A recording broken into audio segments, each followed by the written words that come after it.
Hello' দোস্ত, বহুত দিনৰ পিছত আকৌ বেক কৰিছোঁ ভিডিঅ'ত। চ' আজি ভিডিঅ'টো থাম্বনেইল আৰু ইণ্ট্ৰ চাই গম পাইছে চাগে কিমান ইম্পৰ্টেণ্ট হ'ব গৈ আছে। চ' কিমান ইণ্টাৰেষ্টিং হ'ব গৈ আছে ভিডিঅ'টো গোটেইখিনি চাব।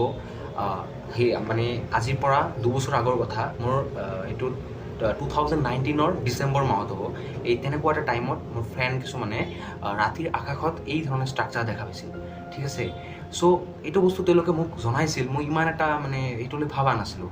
কিন্তু আজি 2-3 বছৰ পিছত, 2-3 বছৰ নহয় 4 বছৰ পিছত আকৌ মোৰ গাঁৱৰ কিছুমান ফ্ৰেণ্ডছে সেই বস্তুটো ভিক্টিম হৈছে আৰু তেওঁলোকে ভিডিঅ' বনাই মোক চেণ্ড কৰিছে আৰু ক'লে যে ভাই তইতো মানে স্পেচ আৰু এষ্ট্ৰলজিৰ প্ৰতি মানে বহুত ৰুচি ৰখা মানুহ হয় মানে।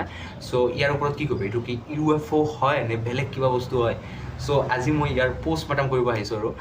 চ' মই যেতিয়া এই ভিডিঅ'টো চালোঁ, চ' মই এইটো গুগল লেন্সত স্ক্ৰীনশ্বট মাৰি চাৰ্চ কৰিলোঁ যে এইটো বেলেগ ক'ৰবাত দেখা গৈছে নে নাই বা ইয়াৰ ওপৰত কিবা গৱেষণা হৈছে নে নাই।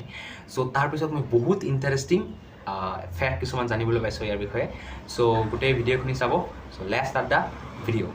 গোটেইখিনি ভিডিঅ' চাব, গম পাব যে এই বস্তুটো এই ফ্ল'টিং অবজেক্টখিনি কি হয়, ঠিক আছে। প্ৰথমতে মই গুগল লেন্সত চাৰ্চ কৰাৰ লগে লগে এইখিনি ৰিজাল্ট মোক দিলে। ইয়াতে আপোনালোকে চাই আছে স্ক্ৰীণত, এটাৰ পিছত এটা মই দেখাই গৈ আছোঁ। টাইমছ অফ ইণ্ডিয়া টাইম, এইবোৰ কিছুমান ৱেবছাইট আছে, এইবোৰৰ পৰা মই ডাটাখিনি চালোঁ। এইটো খালি আমাৰ অসম বা নৰ্থ ইষ্ট ছাইডতে দেখা যোৱা নাই, চাউথ ইণ্ডিয়া, নৰ্থ ইণ্ডিয়া চবতে মানে এইটো দেখা গৈছে। ইণ্ডিয়াৰ বাহিৰতো দেখা গৈছে এইটো।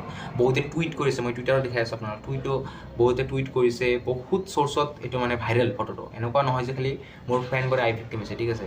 এইটো একদম পূৰা ভাইৰেল ফটো। কিন্তু লাষ্টত মই এটা ৱেবছাইটৰ পৰা এইটো ইনফৰমেশ্যন পালোঁ যে এইটো ষ্টাৰলিংকৰ 51 ছেটেলাইট হয়, ঠিক আছে।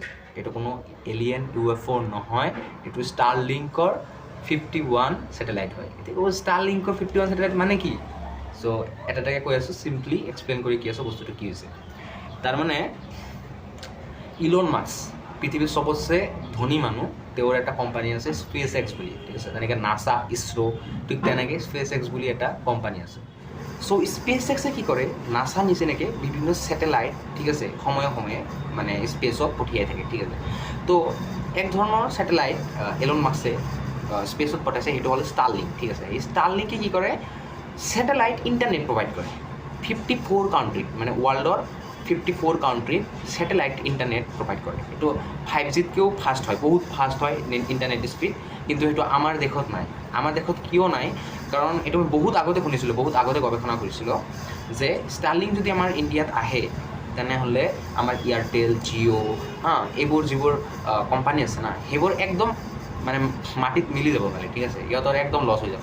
কাৰণ ষ্টাৰলিংক বহুত কম খৰচত, মানে বহুত কম বাজেটত বহুত ফাষ্ট, ছুপাৰ ফাষ্ট মানে ইণ্টাৰনেট প্ৰভাইড কৰে, যিটো মানে জিঅ' এয়াৰটেলে পাত্তাই নাপাব, ঠিক আছে। চ' সেই যে কোম্পানীবোৰৰ লছ হ'বৰ কাৰণে আৰু আমাৰ সেই চাওক, আজি জিঅ'ৰ কোম্পানী যদি আমাৰ দেশত আছে, চ' সেই তাতে বহুত মানুহে জব পাই আছে, হয় না। চ' আজি জিঅ'ৰ কোম্পানী যদি একদম বৰবাদ হৈ যায়, তেনেহ'লে সেই মানুহবোৰে জবলেছ হৈ যাব। চ' সেইবোৰ বহুত কথা চিন্তা কৰি আমাৰ গভৰ্ণমেণ্টে পাৰ্মিশ্যন দিয়া নাই ষ্টাৰলিংকক, আমাৰ ইণ্ডিয়া, ঠিক আছে।